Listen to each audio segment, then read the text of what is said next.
땅에 퍼지더라. 아멘. 자리에 앉아 주십시오.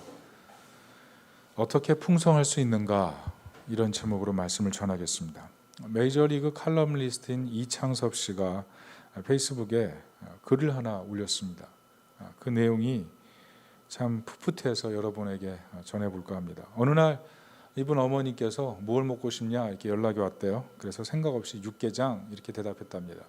그러고 나서 아차 하더래요. 왜냐하면 예전에 곰국 먹고 싶다 그랬더니 어머님이 반신욕 할 만큼 그렇게 곰국을 보내셔서 갑자기 마음속에 내가 실투한 거 아닌가?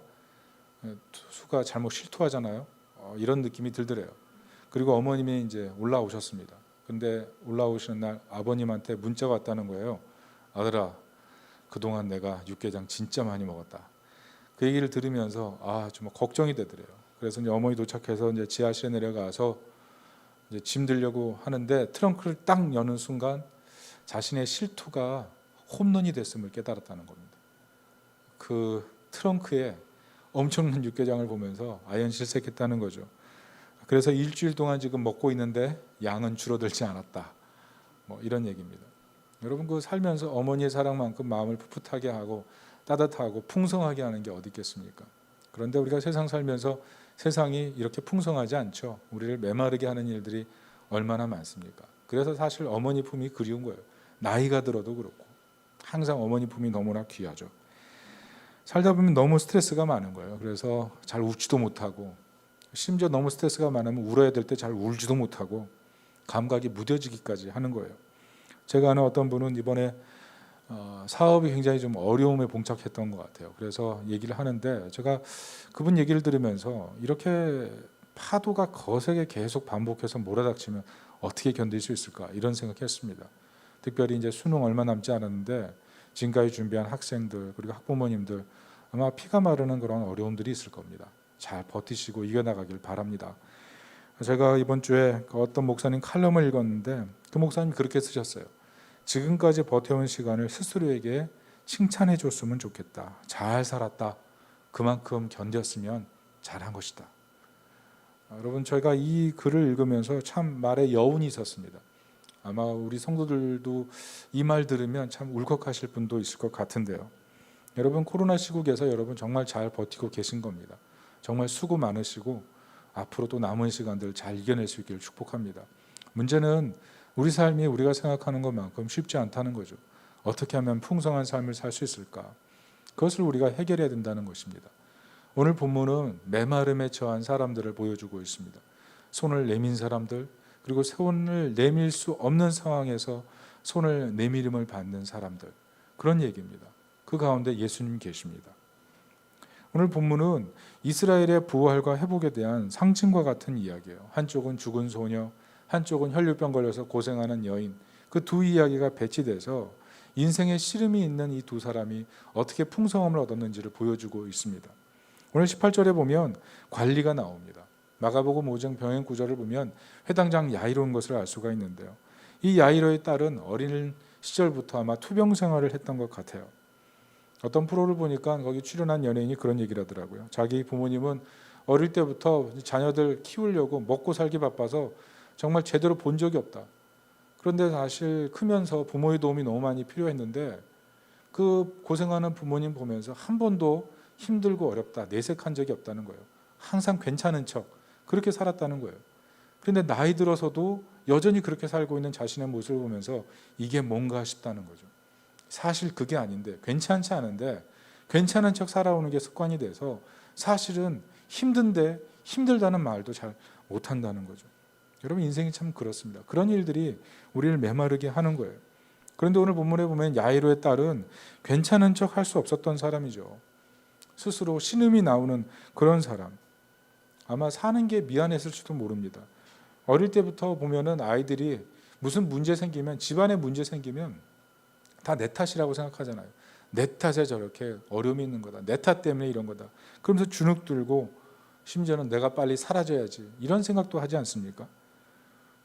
사실 현대사회에 이런 사람들 많기 때문에 병에 걸려가지고 자기 존재감을 못 느끼기 때문에 병원에서 자살하는 사람도 굉장히 많다는 거 여러분 아십니까? 메마름. 그게 사람에게 고통을 주는 것입니다. 특별히 오늘 본문에 보면 이 외동딸 하나를 잃어버리고 정말 눈물에 젖어 있는 야이로가 나오지 않습니까? 마음이 죽어 있는, 딸의 죽음을 보고 마음이 죽어 있는 사람, 그게 바로 야이로였고 바로 그 모습이 우리의 모습이라는 것입니다. 문제는 이 종교 지도자들이 이런 사람들을 위로하고 찾아줘야 되는데 당시 시신을 만지는 것은 굉장히 불결한 일이라고 생각했기 때문에 누구로부터 야이로가 위로받지 못했다는 거죠. 그래서 오늘 예수님께 찾아와서 예수님의 도움을 구하는 것입니다. 결과는 어떻게 됐습니까? 25절입니다. 우리 다 같이 한번 읽어봅니다. 시작. 무리를 내보낸 후에 예수께서 들어가사 소녀의 손을 잡으심에 일어나는지라. 예수님께서 이 야이로 딸, 이 메말라 있는 이 딸을 일으키시고 구원하시는 겁니다. 여러분, 여기 본문에서 우리가 특별히 주목해야 될 단어가 일으키다는 거예요. 이 일으키다라는 동사는 헬라어로 에게이로입니다. 에게이로. 근데 이 에게이로가 쓰는 항상 패턴은 예수님의 부활과 연결돼요. 다시 말해서 예수님의 부활 때 쓰는 동사를 여기에 집어넣었다는 것은 예수님께서 이 소녀를 살림과 같이 예수님께서 부활하시는 하나님의 아들이심을 오늘 본문에서 우리는 살펴보게 되는 것입니다. 예수님이 그렇게 뛰어난 능력이 있으신 분이라는 거죠. 그래서 예수님께서 오늘 하신 말씀이 뭐냐면 23절에 그 죽어있는 소녀를 보면서 뭐라 그래요? 죽은 것이 아니라 잔다, 이렇게 얘기하죠. 예수님은 가능성의 하나님이시기 때문에 그래요. 예수님 눈에 볼 때는 없는 것이 있는 것이고 죽은 것이 산 것이고 존재하지 않는 것이 존재하는 것이기 때문에 그렇습니다. 예수님 그런 분이라는 거예요. 그래서 부활과 회복의 주님, 그 주님이 바로 우리 예수님이라는 것입니다. 특별히 20절은 어떻습니까? 혈루증으로 고생하는 여인이 나와요. 이 병은 여성의 몸의 밑에서 계속 피가 흐르는 병이에요. 이 병이 레위기 15장에 나와 있는데 모세의 율법은 이 병이 있는 사람은 그 옮기는 자리마다 부정해진다 그랬어요. 앉는 자리마다 부정하다. 여러분, 그래서 삶이 아주 고적한 거예요. 어디를 가도 소속될 수 없는 것. 레위기 15장 전이 레위기 14장인데 14장에 나온 병이 뭐냐면 나병이거든요. 나병도 사회적으로 굉장히 부정당하는 그런 병 아니겠습니까? 그런데 이 15장에 나와 있는 유출병도 똑같이 같이 연결되어서 동률선상에서 사회적인 낙인을 찍힌다는 그런 병이었다는 것입니다. 메마름이죠. 오늘도 이런 사람들처럼 자신의 삶이 사회적으로 부정당한다고 생각하는 그런 사람들이 상당히 많습니다. 차라리 태어나지 말 것을, 내가 그때 그런 선택하지 말 것을, 살아가면서 사회적으로 자기 자리가 없는 그런 사람들이 있어요. 가정에 있으나 내 자리가 아닌 것 같고, 직장에 있으나 내 자리가 아닌 것 같고, 교회에 있으나 내 자리가 아닌 것 같고, 그런 메마름, 그것으로 인해서 고통당하는 사람들이 많습니다. 몸이 아픈 것도 문제지만 마음이 아픈 건 더 큰 문제라는 거죠. 오늘 이 여인에게 이 고통의 시간이 12년이에요. 12년. 얼마나 긴 세월입니까? 아마도 이혼당했을 것이고 건강도 완전히 잃어버렸을 것이고 재산도 다 탕진했을 것이고 사회적으로 자기의 존재 자체가 사라진 상태. 이게 바로 이 여인의 모습이에요. 어제 우연히 제가 TV 드라마 한 2분 30초짜리를 우연히 보게 되는데 그 내용이 뭐냐면 누이와 동생이 식사하는 거예요. 근데 누이는 좀 옷을 화려하게 입었고 동생은 좀 남루하게 입었더라고요. 왜 그런가 자세히 보니까 이 누이가 동생을 어릴 때 데리고 나가다가 동생을 잃어버린 거예요. 그래서 동생이 평생 부모 얼굴도 보지 못하고 부모님도 돌아가신 상태에서 나이 들어가지고 찾은 거예요.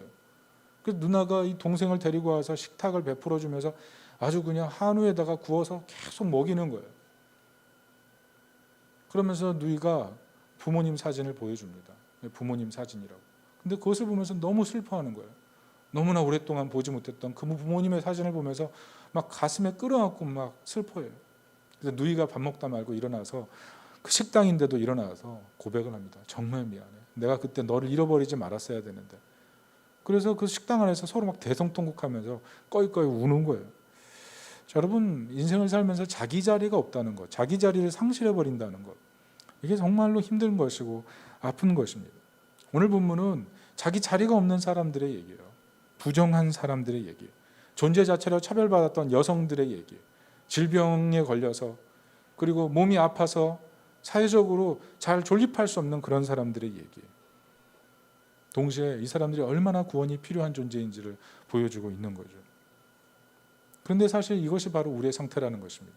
메말라 있는 사람이 바로 우리라는 거죠. 여러분 이스라엘의 숫자를 10이라 그럽니다. 12. 왜냐하면 야곱의 12아들. 그래서 이스라엘 숫자를 12로 봐요. 그런데 오늘 본문에 보면 12년 된 혈루병 걸린 여인, 그리고 12살 된 그 야이로의 딸. 이스라엘의 병든과 이스라엘의 회복, 그것이 필요한 상태가 바로 오늘 본문의 메시지라는 거예요. 우리가 본문을 보면서 깨달아야 될 것은 동일하게 하나님 백성된 우리의 삶의 문제는 여전히 구원이 필요하다는 거죠. 여러분 이 문제를 어떻게 해결됩니까? 오늘 예수님께서는 그 질병을 고치시고 죽음을 일으키셔서 예수님이 진정한 왕이심을 보여주고 있습니다. 여러분 예수 그리스도를 온전히 믿고 신뢰할 때 우리에게 이런 구원과 회복이 있는 것입니다. 여러분 예수 그리스도를 믿고 구원의 자리에 나갈 수 있기를 예수님의 이름으로 축복합니다. 문제는 우리가 여기서 믿음의 강구로 나가야 된다는 것입니다. 오늘 18절을 다 같이 한번 읽어보겠습니다. 시작. 예수께서 이 말씀을 하실 때 한 관리가 와서 절하며 이르되 내 딸이 방금 죽었사오나 오셔서 그 몸에 손을 얹어 주소서. 그러면 살아나겠나이다 하니.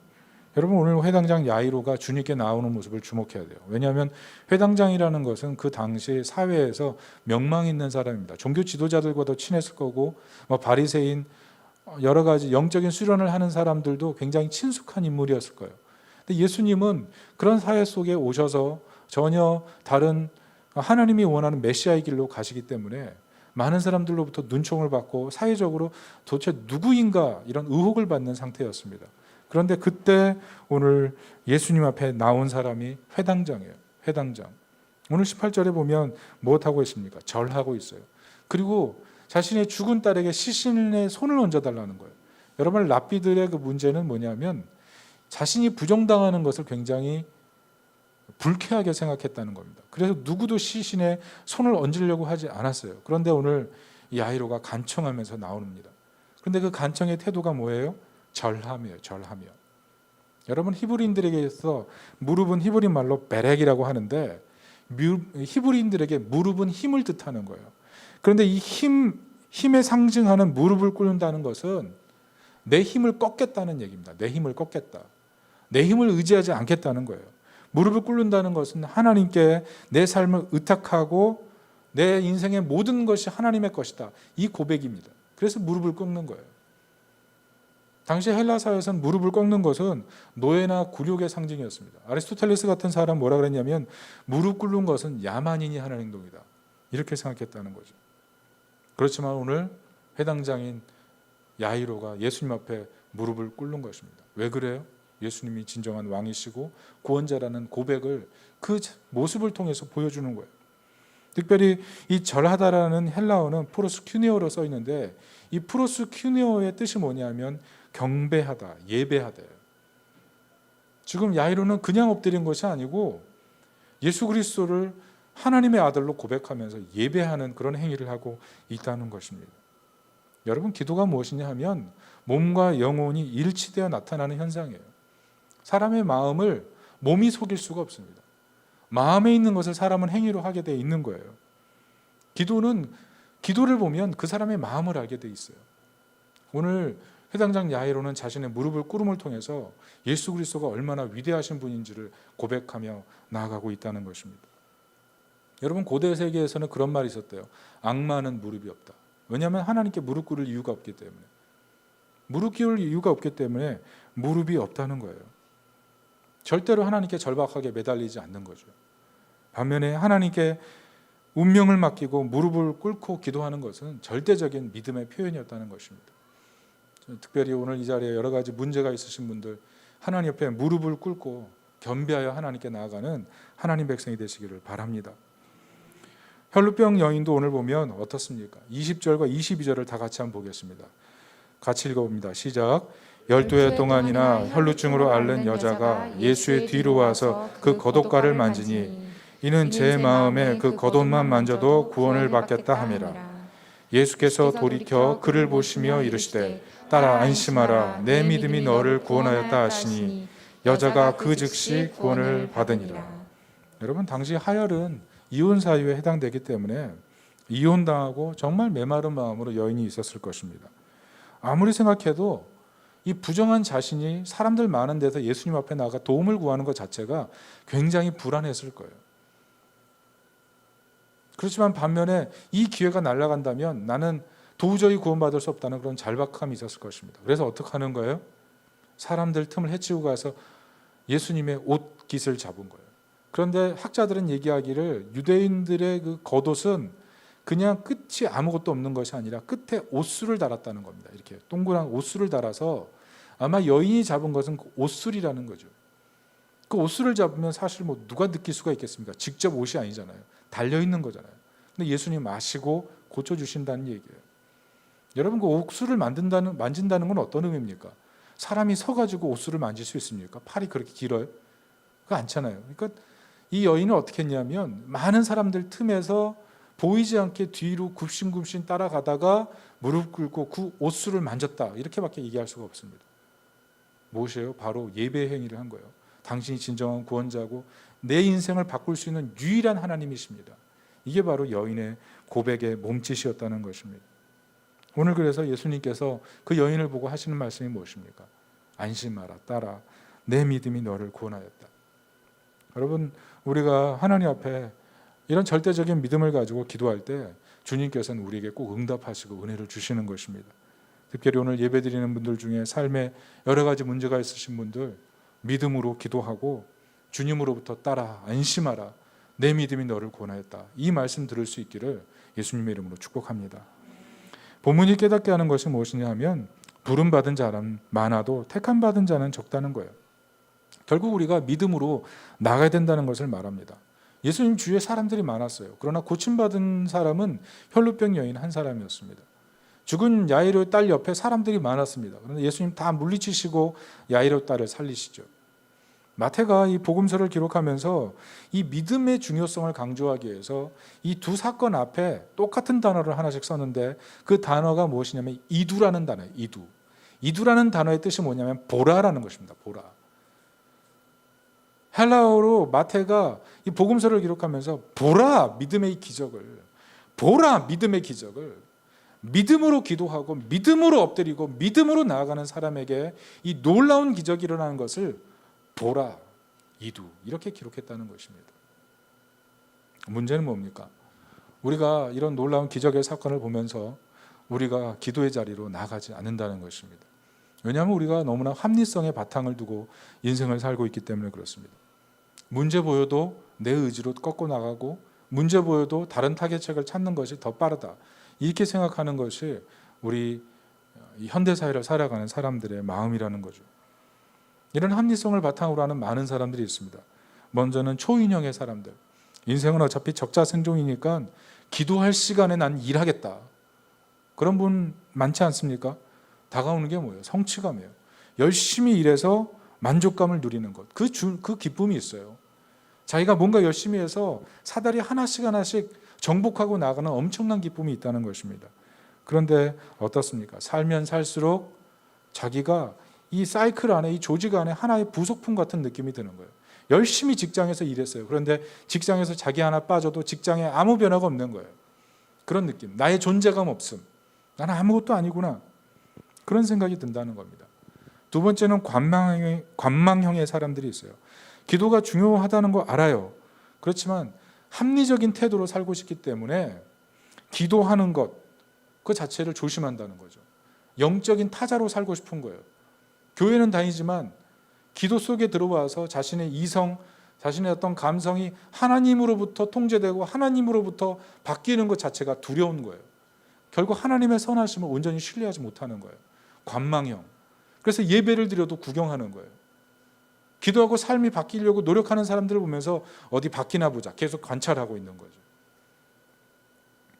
세 번째는 지성형입니다. 알고만 있는 사람들.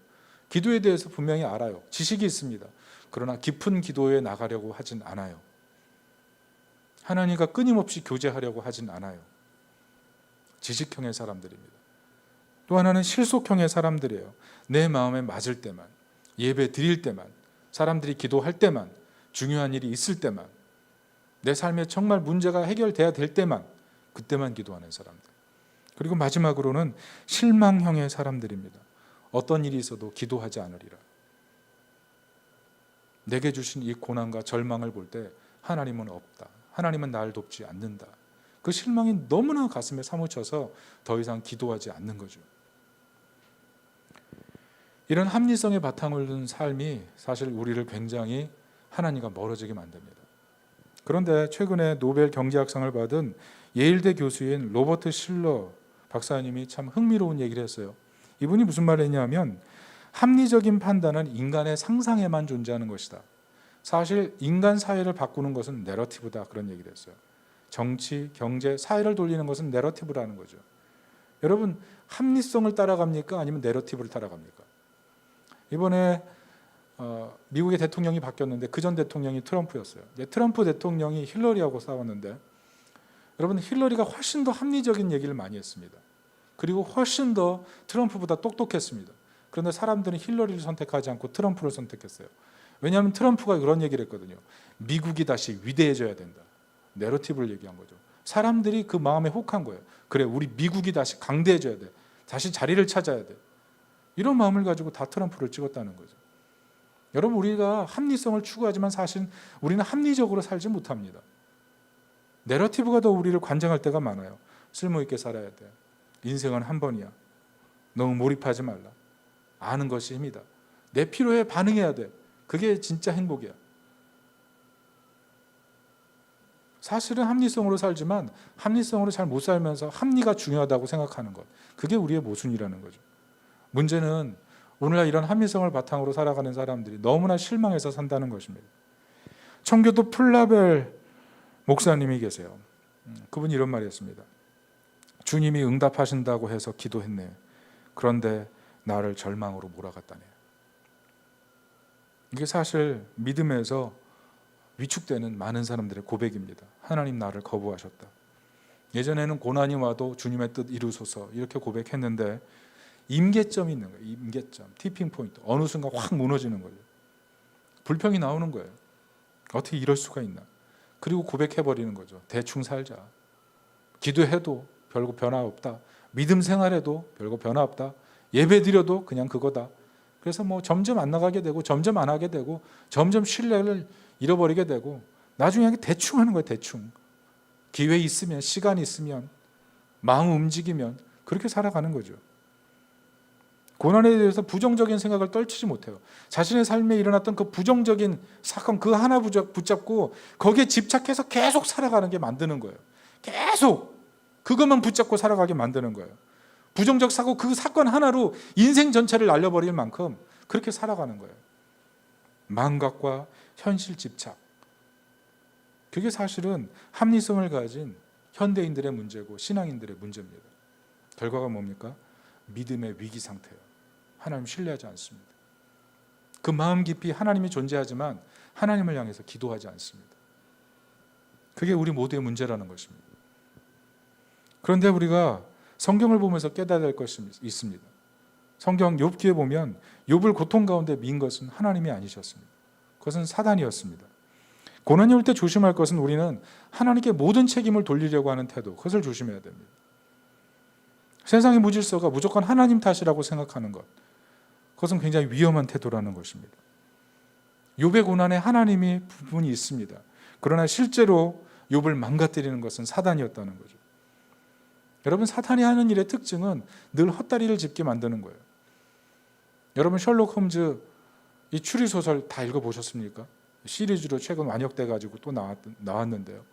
그것을 사서 우리 가족들이 보고 있습니다. 그런데 그 내용이 뭐예요? 범인을 우리는 항상 색출하죠. 사건이 일어나면 누가 범인일 거야 생각해요. 그래서 끝까지 그놈이야 생각하면서 계속 읽습니다. 그런데 추리소설 끝에서 완전 반전되죠. 우리가 생각하지 않는 의외의 사람, 헛다리 잡게 만드는 거예요. 근데 사단의 방식이 똑같다는 거예요. 하나님이 잘못했어. 하나님 탓이야. 그렇게 생각하게 만드는 것이 사단의 방식이라는 겁니다.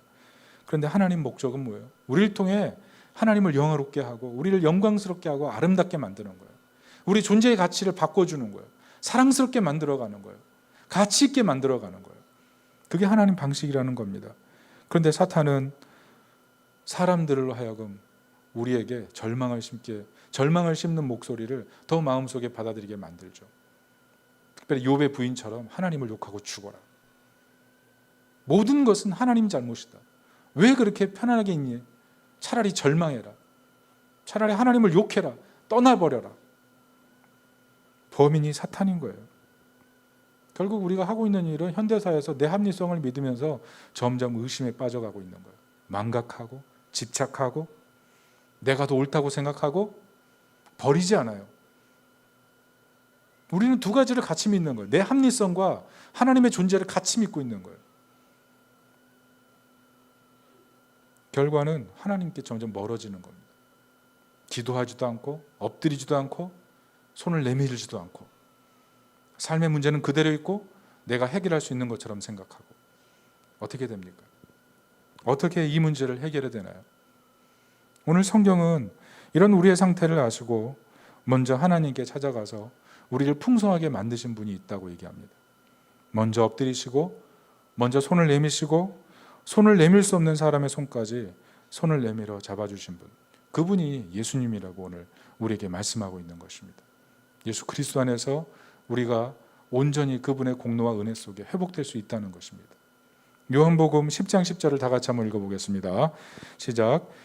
도둑이 오는 것은 도둑질하고 죽이고 멸망시키려는 것뿐이요 내가 온 것은 양으로 생명을 얻게 하고 더 풍성히 얻게 하려는 것이라. 예수님께서 풍성을 주기 위해 오셨다는 것입니다. 기도하지 못하는 우리를 풍성하게, 믿음 없는 우리를 풍성하게, 합리성에 빠져서 망각하고 집착하고 부정적 사고로 얼룩져 있는 우리를 풍성하게 만드시기 위해서 예수님이 오셨다는 겁니다. 그리고 기도하지 못하는 우리를 대신해서 기도하셨다는 거예요. 여러분, 우리는 보통 기도하면 이렇게 깍지 끼고 하나님께 기도하는 모습 생각하잖아요.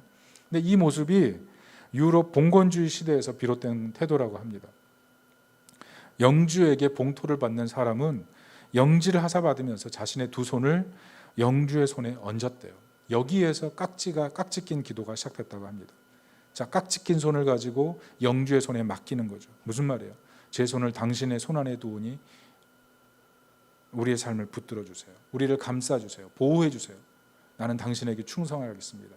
당신은 나를 보호해 주세요. 이런 고백인 거죠. 예수님의 기도가 바로 이런 기도예요. 하나님 앞에서 우리를 대신해서 하나님께 기도하는 거예요. 하나님, 이 사람은 약합니다. 이 사람은 넘어집니다. 이 사람은 실수했습니다. 이 사람은 넘어졌습니다. 이 사람은 기도해야 되지만 기도할 만큼 그런 영적인 상태가 되지 못합니다. 주님, 내가 대신해서 기도하겠사오니 나의 기도를 통해 이 사람을 받아주십시오. 그게 바로 예수님의 기도예요. 여러분, 우리의 문제가 뭐냐면 우리는 너무 불결하다는 거죠. 우린 깨끗하지 못해요. 그래서 하나님께 곧바로 나아가서 우리의 기도를 하나님께 아뢰을 만큼 우리는 의롭지 못합니다. 하나님 도와주세요. 하나님, 그러면 하나님 곧바로 나타나서 도와줄 만큼 우리가 그렇게 거룩한 존재가 아니에요. 의로운 존재가 아니에요. 그래서 예수님께서 하나님과 우리 사이에 막힌 이 죄의 문제 해결하시기 위해서 십자가에서 우리 죄를 위해 죽으신 거예요. 그래서 죽으시고 그 의로우신 주님의 손으로 우리를 감싸 안으셔서 우리를 위해 기도하시기 때문에 하나님이 우리의 기도를 받으실 때 예수님이 기도하시는 것처럼 받으시는 것입니다. 이것이 바로 복음이에요. 여러분, 우리는 집을 지을 때 내가 생각하는 집, 내가 원하는 방식이 있습니다. 내가 원하는 계획이 있어요. 그대로 지으려고 합니다. 그게 정답이라고 생각해요. 그런데 C.S. 루이스가 이런 말을 했습니다. 순전한 기독교에서 이렇게 고백합니다. 내가 집이라고 생각하며 집을 짓는데 하나님은 그 집을 다시 짓기 시작하신다. 이곳저곳을 고치신다. 어떤 곳은 완전히 파헤치신다. 왜 이러시는가? 내가 생각하는 것과 전혀 다른 집을 지으신다. 벽도 세우고 바닥도 새로 까시고 탑도 세우시고 안뜰도 조성하시고 놀라버린다. 나는 작지만 근사한 오두막집을 지음 받을 줄 알았는데 웬걸 하나님은 궁전을 짓고 계시다. 하나님이 직접 들어와 사실 궁전을. 하나님이 하시는 일이 무엇입니까? 하나님이 하시는 일은 우리를 위해 궁전을 세우시는 거예요. 궁전을. 우리는 내가 원하는 것을 세우려고 합니다. 그러나 내가 세우는 것이 아름답습니까? 아니면 하나님이 세우는 것이 아름답습니까? 그런데 이 놀라운 궁전이 바로 예수 그리스도의 공로를 통해서 우리 안에 이루어지는 사건이고, 장차 그리스도를 통해서 우리가 저 영광스러운 하나님 나라 갈 때 그 영광스러운 궁전을 우리가 친히 눈으로 보게 될 것입니다. 여러분, 우리가 이 은혜 속에 들어와 있는 거예요. 우리가 기도의 행위를 하는 것 자체가 너무나 하나님 안에서 이제는 보배롭고 아름다운 시간이 된 거예요. 우리가 기도 행위를 할 때 예수님께서 우리의 손을 잡아주시고 하나님의 손 안에서 우리가 영광스럽게 되어가는 것입니다. 우리 인생을 하나님께서 아름답게 지어가시는 거예요. 우리는 기도하면 기도할수록 그 은혜를 깨닫게 될 것입니다.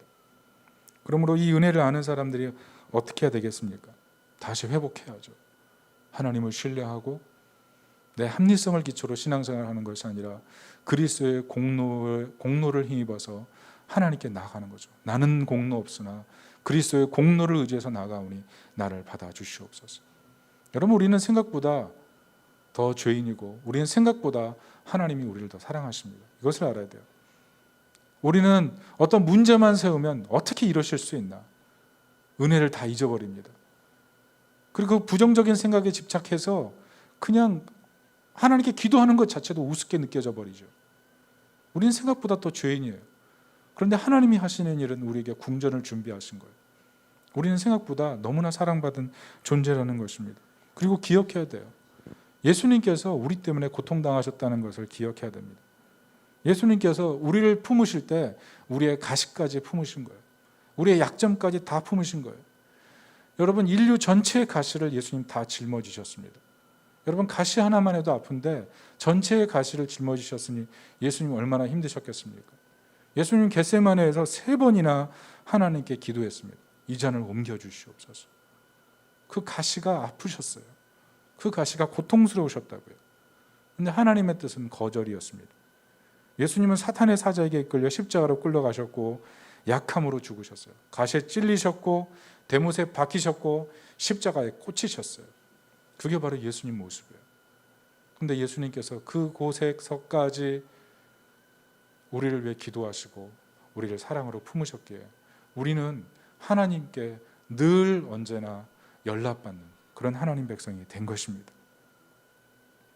그래서 우리 성숙한 사람들이 어떻게 살아가야 됩니까? 성숙으로 향하려면 어떤 인생을 살아야 됩니까? 이미 서론에서 말씀드렸던 것처럼 지금까지 어려움 중에도 버티고 여기까지 온 것만 해도 감사해야 됩니다. 잘 버텼다, 잘 왔다. 그러나 여기서 머무르지 말아야 됩니다. 한 단계 더 나아가야 돼요. 우리 인생을 살면서 여전히 허락된 가시가 있고 사단의 시험이 올 것이지만 오직 우리를 살리시고 회복시키실 분이 예수 그리스도라는 사실을 믿고 그분을 신뢰하며 기도하는 것입니다. 우리를 궁궐로 인도하시고 우리 인생을 궁궐로 바꾸실 그분을 신뢰하면서 하나님께 기도하는 것입니다. 이런 하나님의 은혜가 있기를 예수님의 이름으로 축복합니다. 말씀의 결론을 맺습니다. 여러분, 우린 다 메말라 있어요. 우린 풍성할 수 없습니다. 그러나 예수님께서 약속하셨습니다. 내가 온 것은 양으로 생명을 얻게 하고 더 풍성히 얻게 하려 함이라. 어머니의 풍성 아름답죠. 그러나 어머니의 풍성함보다 더 풍성함 있다면 그것이 진짜 행복 아니겠습니까? 예수님께서 그 행복을 우리에게 주시기로 약속하셨습니다. 우린 예수님 안에 있습니다. 우린 주님의 궁궐 안에 있습니다. 우린 주님의 능력 안에 있습니다. 우린 주님의 보혈 안에 있습니다. 우린 주님의 사랑 안에 있습니다. 우린 주님의 영광 안에 있습니다. 우린 주님의 능력 안에 있습니다. 우린 주님의 보호 아래 있습니다. 우린 주님의 십자가 아래 있습니다. 우리는 무한한 하나님의 자비 안에 있습니다. 그래서 우리의 약함과 상관없이 우리 어떤 시험에도 상관없이 우리는 그 공로와 그 은혜를 힘입어 다시 일어설 것입니다. 우리는 그 은혜를 붙들 때 일어설 수 있습니다. 그 은혜를 붙들 때 회복될 수 있습니다. 여러분, 우리에게 베풀어진 이 놀라운 은혜를 붙들고 믿음으로 살아갑시다. 믿음으로 살아가고 믿음으로 기도하고 그래서 어떤 시험도 뚫고 일어나는 하나님 백성이 되시기를 예수님의 이름으로 축원합니다. 아멘. 우리 다 같이